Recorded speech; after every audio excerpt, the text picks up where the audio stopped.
All right. Who's ready for the next speaker? You ready? This next lady I've just had the opportunity to meet. Les Brown called me up and said, there's a woman that you need to know. She's number one in her company. She's a powerhouse. She really knows what she's doing, and the people at this event need to hear her message. And I said, I'm all ears. So please do me a favor, give a big network marketing pro welcome to Miss Sharron Sharif.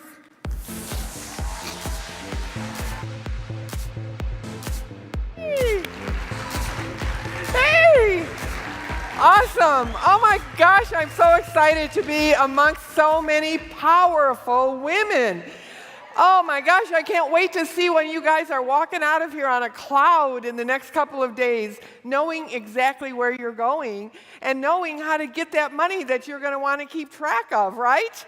I mean, it's great to talk about it, but let's get it. And there's so much knowledge. I am so impressed with just the start of this program and the knowledge that you're getting, that it's amazing. But what I want to talk about is how I got started in network marketing and a lot of the challenges that many of you see in the industry, in getting your businesses started, in getting other people started. And that's what's important, is learning how to overcome the fears that people have in moving forward. And just like Eric talked about, that people, that he felt this fear, that he felt this inadequacy to have money, that it held him back. Well, all of us have that. And I started in this industry about 29 years ago when I was just a little tyke. And this little tyke had 3 little tykes. And I was working really hard to provide a good lifestyle for my children. And I was working actually about 70 hours a week. I lived in San Diego, and my office was here in Las Vegas. So I would get up early in the morning, 5, 6 o'clock. I would drive to Vegas, 5 hours, go to my office, go to work. Sometimes I'd stay here and maybe one night, and then I'd drive back to San Diego, check on my children. And I also went back to law school. So I would go back to San Diego, and I would go to the law library that was open till 1 in the morning, and I'd be there until 1 in the morning. And I was trying to spend time with my children, and there just wasn't a light at the end of this tunnel. But I wasn't going to give up on giving my children the lifestyle that I wanted to give them, that they deserved, that I felt I wanted to make them feel good about themselves, being, I was divorced and whatever the reasons were. I was going to make something happen for them. One day while I was at work, my oldest son, who was 9 at the time, was hit by a car. When I was leaving, he asked me if he could go to a store across a busy street, and I told him no. Well, what happens when you tell your children no? It isn't always no. It means no until mom leaves, and then it's out the door. And a lady had no brakes, and he crossed the street, and she ran right into him, and I got back that night. He had been flown with Life Flight to UCSD Medical Center, and he had been in surgery for 16 hours. And they told me he probably wasn't going to make it. Well, a lot of things come over your mind when things like that happen, and all of a sudden, the guilt started happening, that I was gone all the time. I wasn't here with my children. And I begged God to save my son, and I said, I'm going to stay home and be a stay-at-home mom. I promise. Just save my son. I had no idea how I was going to do that. And it's really funny because I used to have some businesses that I had a lot of employees in, and I was kind of out and about a lot, and nobody had ever told me about multi-level marketing, network marketing, what it was. And that was really unusual, how people pick and choose who they're going to talk to.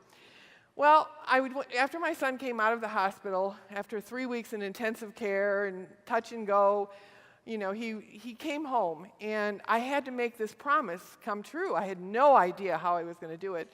So I went to the bookstore to look at some magazines about home-based businesses, and I was pretty smart, kind of know that most of them don't work, probably 99% of those things in the magazines. And I saw an article on network marketing. Never had even known what it was, and one of my best friends actually was in a company, and he was a big distributor, and he had never ever mentioned to me also. And I said, what the heck is this? Do I have like loser written on my forehead or something that nobody's going to ask me to be in a network marketing company? So I read about it. It said you could have financial freedom, you can work when you want to work, you can earn what you want to earn, you take trips, and you can sell your business, you can retire and have your income. You can sell your business. And another thing that really caught my attention is it said it's a great example for a family, for children, to see entrepreneurship and growing a business. So I went to my friend, and I said, why haven't you ever asked me? I come here all the time. Why haven't you ever told me to get in your business? And he said, well, there's a lot of better businesses out there. And this is now, remember, 29 years ago. Very hard to find a company because there's no cell phones, there's no internet, there's no long distance, there's nothing, trainings, everything it was very difficult to find a company, but I did find a company. And I was with that company for 10 years, and my friend actually came over, my sponsor, and we were together. We had a lot of fun. We made money, we traveled. My children went to Hawaii at least 15 times. We just had a great time. But let me tell you, and I'm sure some of you can relate to this, my first 6 months in that business, I had fear. I was a fearful person. I'm actually an introverted person. I come out and I go out because I have so much confidence and I love this industry. So I'll come here and I'll talk and I'll speak and I love to train because I love to help people achieve what I've been able to achieve. I love to see their life change. I love to see all of you have life-changing experiences in this industry. So I was really very fearful, and the people that I would talk to were the people who were not successful in life, had never been successful, and they kind of like to go to work at 8 in the morning and come home at 5 and sit down and drink a beer and watch a football game. And guess what? I could get those people to sign up every time I talked to them. But could I duplicate? No. And I had to come out of my comfort zone and start talking to a lot of other types of people, people that had known success. And my sponsor kept telling me, Sharron, sponsor up, sponsor up. Speak to people who know what success is, people who are outgoing, people who are willing to do what it takes. Get out of your comfort zone. Get over that fear. So I started doing that, and I started keeping a daily journal, and I made goals for myself. And every day I had a certain number of people that I had to talk to, and I would actually take product in my car, and I would have to sell a certain amount of product to people. So I talked to everybody. When I was driving to Las Vegas and the cops would stop me for sleeping on the side of the road, and they did every single time, they knew me by name, and they'd knock on my window and they'd go, Sharron, you can't sleep here, it's dangerous. And I got in my network marketing business, and guess who the first people were that I sold my product to? It were those cops who kept stopping me every time I come to Las Vegas. So I started talking to them about it, and I started coming out of my comfort zone, and I would write down my goals every single day, and I would not go home until I met those goals, X number of people to talk to. And in fact, one day, I remember I had my goal, and I used to give myself M&Ms. I'd put M&Ms in my pocket, and I'd have to talk to 10 people a day, and I'd have 10 M&Ms, and every time I talked, I'd get to take one of those M&Ms, right? Other people told me they put nuts or they put, what do you call it, beads in their pocket or something. You can't eat beads, but you can eat chocolate, so I put chocolate. In the summer, it was a little inconvenient, but, we still worked with it. So I'd put these in my pocket, and I'd talk to people, I'd do my presentation, and I'd find people everywhere I went, in the grocery store or wherever I went, there's always somebody to talk to. So one night I was actually coming to my 10th M&M, and it was about 7 o'clock at night, and I wasn't going to go home until I did my last one, and I remembered, a friend of mine who's a mortgage banker is in this building, and I can run over there, and I'm sure he's over there, and I'll be able to do him as my last presentation I had been waiting for. So I run over to the building, knock on the door, nobody there. I go into the ladies' room, and I was really kind of thinking, okay, now where am I going? I have to do this presentation. And this lady walks into the ladies' room. So I'm sitting in the ladies' room, she's sitting in the ladies' room, and I'm trying to think, well, how can I strike up a conversation so I can give her my presentation? So I kind of lean over and I go, wow, you've got some great shoes there. And she goes, oh, thank you. I said, where did you get those? And so we started talking about shoes. So I come out of the bathroom, and I'm washing my hands, and I'm waiting for her to come, and I'm going really slow, and this is going to be my presentation. And finally she comes out, and I said, oh, I came to see my friend in the building, and he was interested in some health products that I happen to be marketing. And I said, do you work in the building? She said, yes, I do. And I said, what do you do? And she said, my husband's a chiropractor. I went, bingo, chiropractor. I said, you know my product? A lot of chiropractors use it. And you know why they use it? because it brings more business to their business. Now, that's what she wants to hear. She doesn't want to hear about my product and how they're going to make more money on it. She wants to know about the business they have, that they care about, that they're working with, and how it will grow with what I have to offer. And she said, can you come and tell my husband about that? Well, let me see. I think I can.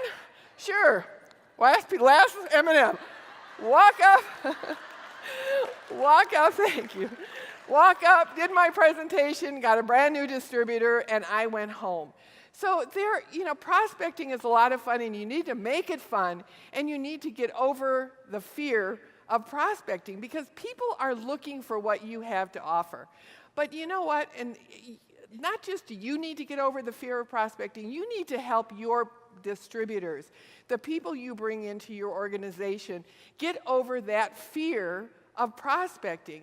And how many times do you sponsor somebody and they're all ready to go and you tell them to make their list and they don't make the list? You tell them, let's do some three-ways, get 5 names, let's do some three-ways, no three-ways. Does that ever happen to any of you?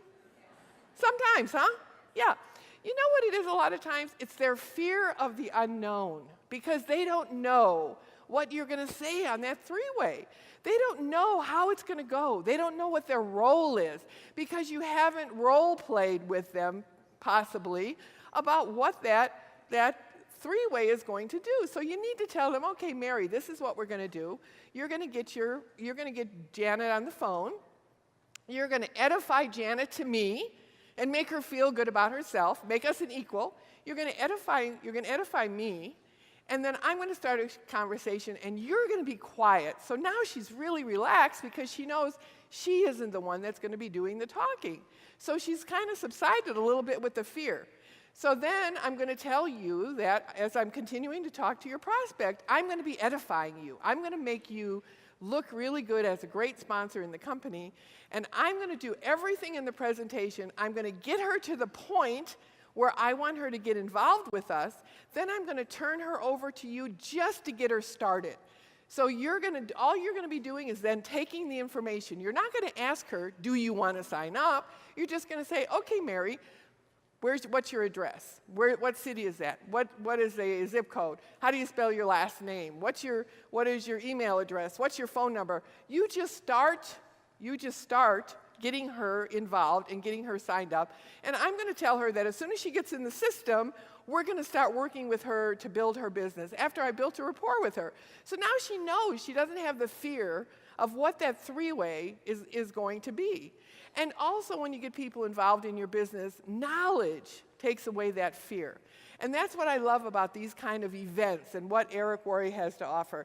He has the supportive knowledge for you to be able to go out there and know exactly what to do, how to do it, and why to do it. And probably most of you people have great companies that you're involved with who have great tools that they teach you to work with, great systems, because another thing that eliminates fear is to have a system, to actually have a road to run on. If you don't have a road and a system that you teach each and every person the same way, they won't know where they're going. I mean, can you imagine getting in the car and not knowing what the roads are to get from California to New York? I mean, I can hardly get across the street to the grocery store without my GPS. And that's the honest God truth. You can ask my friend Bethany Alcazar. I can't get across the street. But can you imagine if you don't have specifically A, B, C, and what to do, that it's not going to be a duplicatable system. So you need to learn and teach the system that's in your company so that it's duplicatable. And you need to take the books and the CDs and all the other knowledge and all the years of wisdom that Eric has or other mentors have or Bob Proctor's or the Les Browns, and you need to gather that wisdom and gather that knowledge to be able to grow yourself into the business that you're going to be developing. Because you can't jump from no business to $50,000 a month. My very first goal when I got into this business was to make $3,000 a month. And remember, this was back 29 years ago, and I was making about $6,000 a month in the job I had at the time. and I wanted to make $3,000. And I want to tell you guys, my first 6 months was horrible. I cried so much, it was awful. I mean, I just cried because nobody was doing anything. I was sponsoring, I was selling product, but nobody was duplicating. Nobody was building a business below me. And I remember one night I went with one of my upline, my second upline and mentor, a great guy, and we went from San Diego to Los Angeles, and he was going to do a presentation for me with a person who owned some car dealerships, a very good prospect. So he took him out to dinner. We went to a Chinese restaurant. We did the presentation. We got finished. It was about 11:30 at night. He didn't sign up. I was so disappointed. And now it's like 6 months. I'm working 70 hours a week. I'm going back to law school. I have 3 small children. I'm trying to build my networking business so I can have time freedom with my children. And he didn't sign up. So I'm crying in the car. We're going to drive back home, go back to San Diego. I'm bawling away, and he's telling me all his words of wisdom. Sharon, I have never seen anybody in this industry ever fail unless they quit. You just need to be persistent and consistent and keep going, and you'll be successful. And I'm going, but it's not working. I've signed up all these people, and we're driving, and an hour and a half goes by.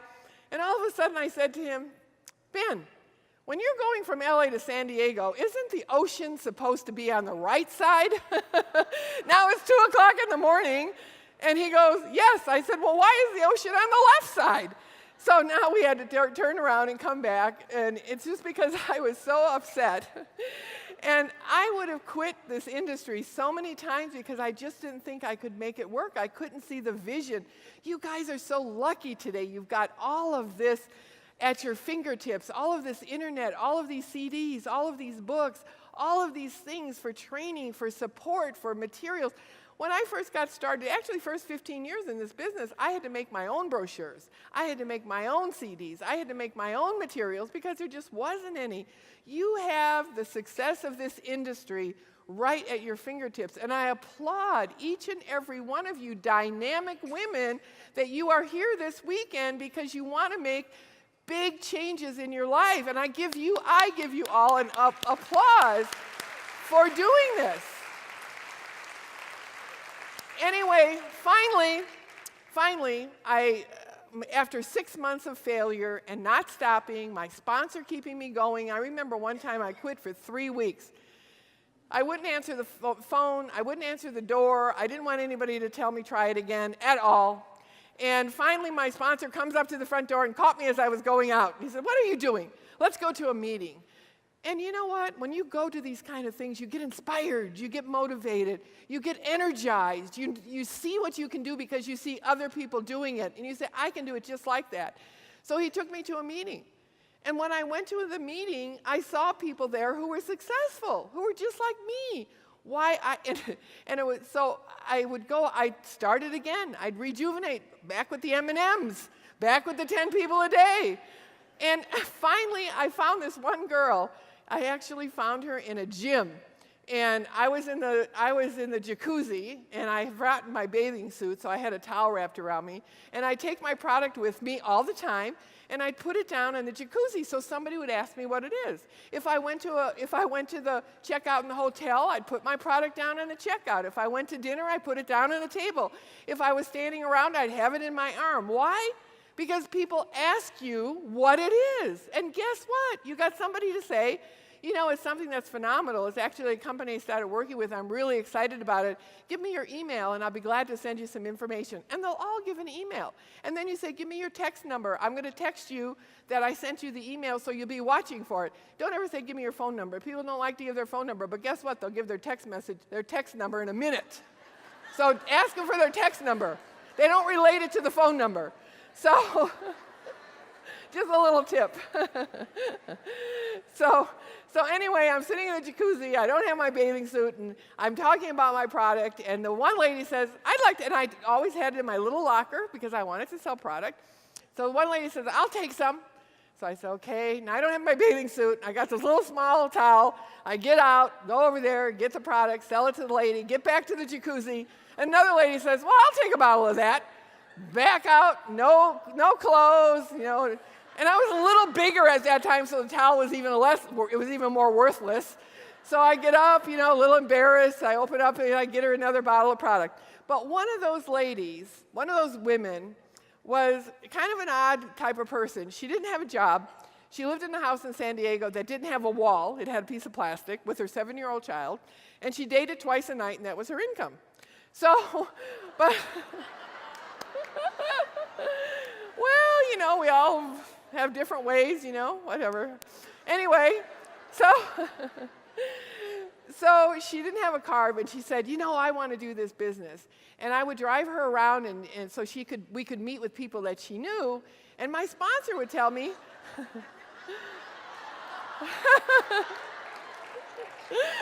we didn't take pit stops for an hour. We just stopped in and with the product, So anyway, so one day she says, well, let me mail this product to my mom who lives in Florida, and she's a big real estate agent there. Well, I didn't know that she was also a little alcoholic on the side. So, but I mailed her some product, and she didn't want to take it because it might have, had her, not given her hangover or something, I don't know. But anyway, so she gave it to this guy, and this guy was a big business person, and he took my product, and he got a lot of energy, and he started running around the block, and he called me and said, what is in this product? So I told him. He signed up, and guess what? That one sign up from that girl that had her dating money to the mom who was an alcoholic to the next guy who was a businessman, in 3 months that guy was making me $7,000 a month.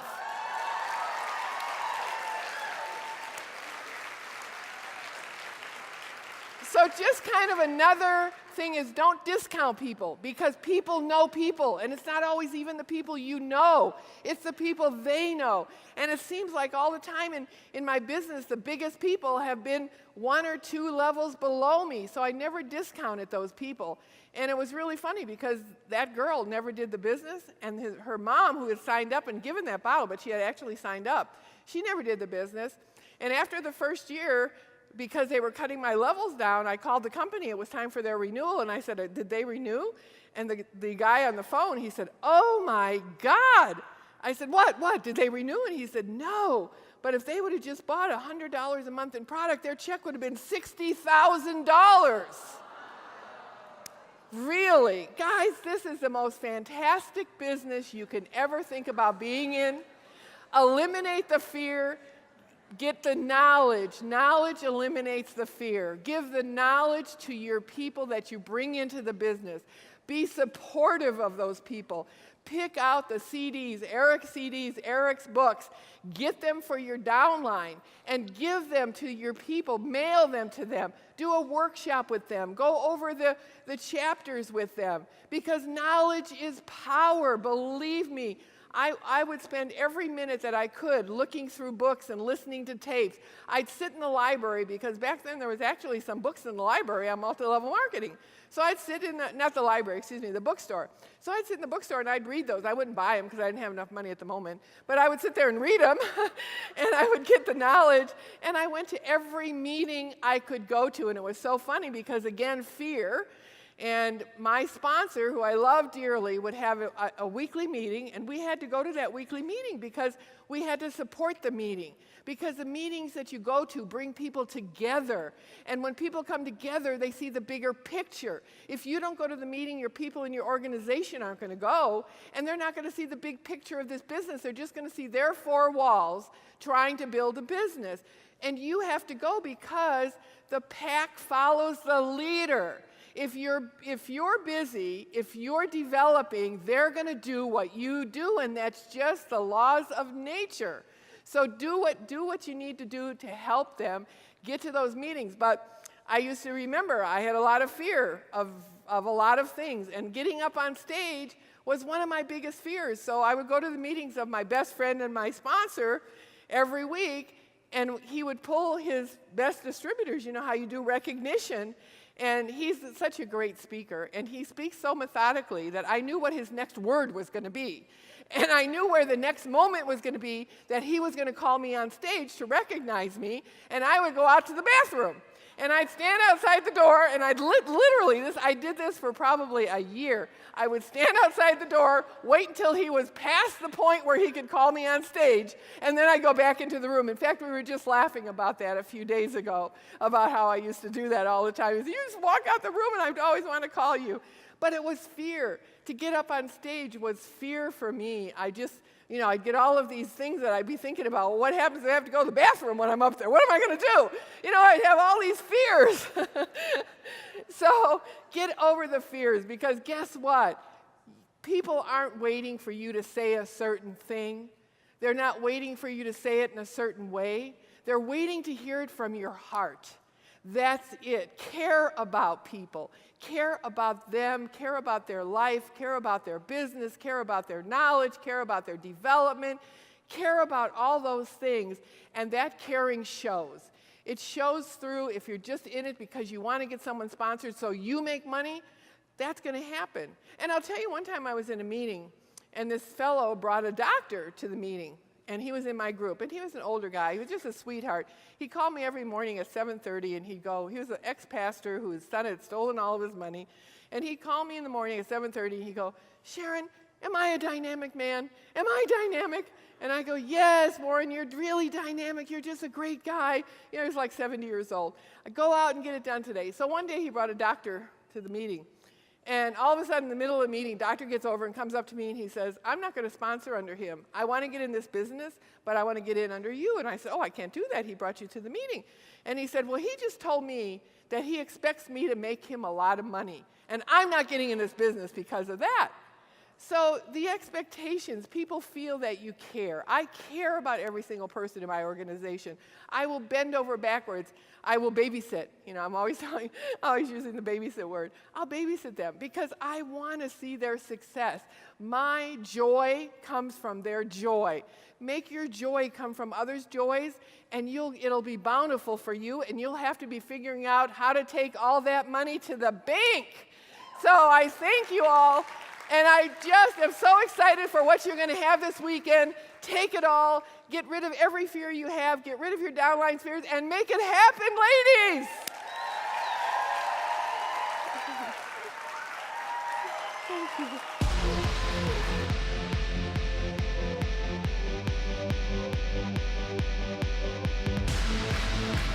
Sharron, Sharif, everybody.